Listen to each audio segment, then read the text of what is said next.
So, hi guys, nandito tayo ngayon sa may likod namin dahil ito ang mas mabababang malunggay dahil gusto ng nanay ko sabawan yung natira naming pritong isda kahapon. So, kukuha tayo ng mga magagandang malunggay. Yung doon kasi sa iba naming malunggay is puro yellow na, yan, mga ganyan na, kaya pangit.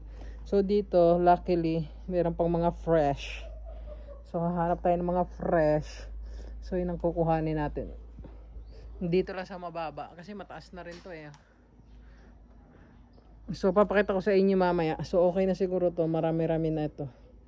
So yan, kung anong lulutuin nating sabaw dun sa isda. Napaka-simple lang. Pwedeng gayahin ng kahit sino, lalo na yung mga nagtitipid or walang idea kung anong gagawin nila sa leftover na pritong isda nila. Pwede yung gayahin to. So tara na, akit na tayo dahil hihimayin pa natin tong mga malunggay. Ayan guys, hinihimay na natin yung pinitas nating malunggay sa may likuran namin. And habang hihimay tayo dyan ng malunggay, may asong nang hihingi ng pagkain. Char, hindi. Ito, nagpapakulo na tayo ng tubig. Konting tubig lang kasi ayaw ni mama ng masyadong maraming sabaw. Pero kayo, depende kung gusto nyo ng maraming tubig. Ito ay preference lang ng nanay ko, kaya yan ang ginagawa natin. Konting tubig lang, and dahil kumukulo na siya, ilalagay na natin yung mga niready nating aromatics. Ito na ang ating mga aromatics na ilalagay. Sibuyas, luya, and kamatis. Yan. So there you go. So papakuluin lang natin yan hanggang sa humalo yung lasa ng aromatics sa tubig. So siguro mga ilang kulo. Ayan. Then lalagyan na rin natin yan ng pampalasa, asin at paminta. Bago ilalagay na natin yung fish. Later papakita ko sa inyo kung anong leftover fish namin. Habang kumukulo na yan guys, ayan, lalagyan na natin ng pampalasa para magkaroon na talaga siya ng lasa. Asin at paminta lang. Yan. Sasairin natin yan mamaya. Don't worry. So, ito na ang aming leftover na fish. Yung pritong lapu-lapu. May mga langgam-langgam pa nga. Taktak muna natin.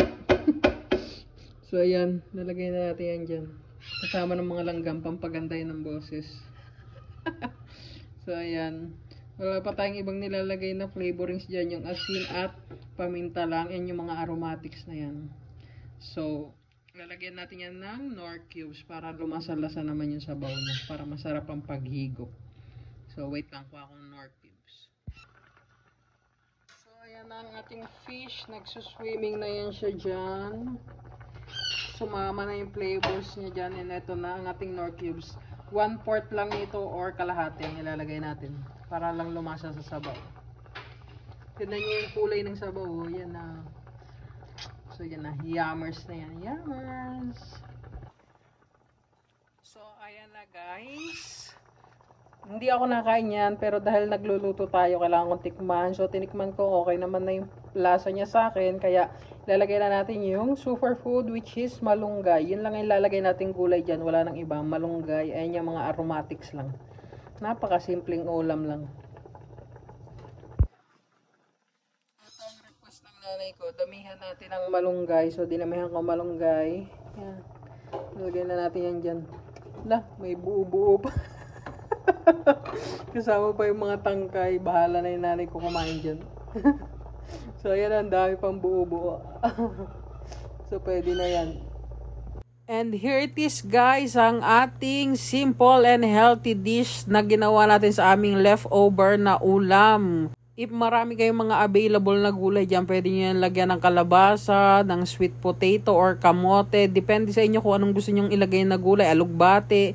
And ayan na nga si mama, kinakain niya na ang niluto natin. Dahil yan talaga ang request niya. Kaya kahit may iba kaming ulam, yan talaga ang kinain niya. Yan ang nire-request niya pag nauumay na siya sa mga inuulam namin. And pag gusto niya humigop ng sabaw. And ito na nga before and after guys. Mag-isa lang siya kumain yan and naubos niya. So therefore I conclude na nasarapan naman siya.